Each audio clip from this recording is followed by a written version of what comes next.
Soat tungi 3:00 edi. Uy ichida g'alati sukunat hukm surardi. Go'yo hamma narsa nafasini ushlab turgandek.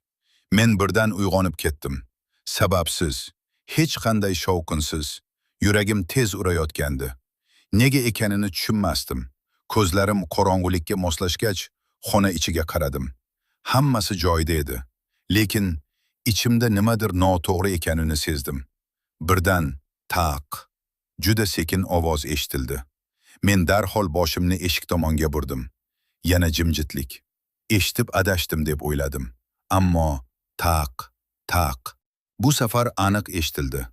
Kimdir eshik ortida yurayotgandi. Nafasim qisila boshladi.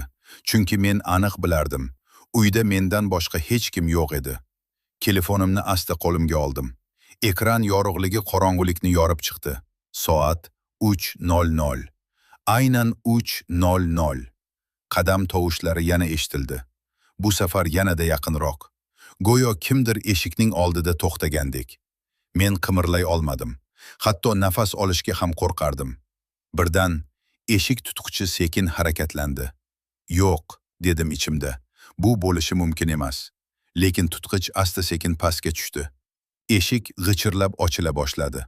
Qorong'ulik ichidan sovuq shamol kirib keldi va kimdir ichkariga qadam qo'ydi. Men uning yuzini ko'ra olmadim. Faqat qora soya. Lekin bir narsa aniq edi. U meni ko'rib turardi.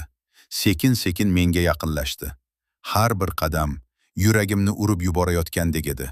Men ko'zimni yumib oldim. Bu tush deb o'zimni ishontirdim. Lekin keyingi lahza men uning nafasini his qildim. Juda sovuq, juda yaqin va u shivirladi. "Sen meni chaqirding." Men dahshatdan ko'zimni ochdim. U juda yaqin edi. Uning ko'zlari qorong'ulikda ham ko'rinib turardi. Va birdan telefonim o'chib qoldi. Xona yana to'liq qorong'ulikka cho'mdi. Men baqirmoqchi bo'ldim, lekin ovozim chiqmasdi. Shu payt u qo'lini menga uzatdi va men bir narsani ko'rdim. Uning qo'llari oddiy emas edi. Ular loy bilan qoplangan edi. Xuddi qabrdan chiqqandek. Yuragim to'xtab qolay dedi.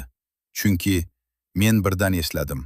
Bugun ertalab men eski qabriston yonidan o'tgan edim va u yerda kimdir meni kuzatayotgandek tuyulgandi. Qorong'ulik ichida u menga yanada yaqinlashdi va qo'lini yelkamga qo'ydi. Juda sovuq, juda real. Men endi tush emasligini tushundim va aynan shu payt u yana shivirladi. "Endi ketmayman." Men dahshatdan qotib qoldim. Chunki eshik ortidan yana bir ovoz eshitildi. Bu safar yana boshqa qadam tovushlari. Demak, u yolg'iz emas edi. Va aynan shu payt eshik yana ochila boshladi. Bu safar ichkariga kim kirayotganini ko'rish uchun men asta boshimni ko'tardim va ko'rgan narsam hayotimdagi eng dahshatli manzara edi. Davomi keyingi qismda. Mehnatimizni qadrlagan holda kanalimizga obuna bo'lishni unutmang.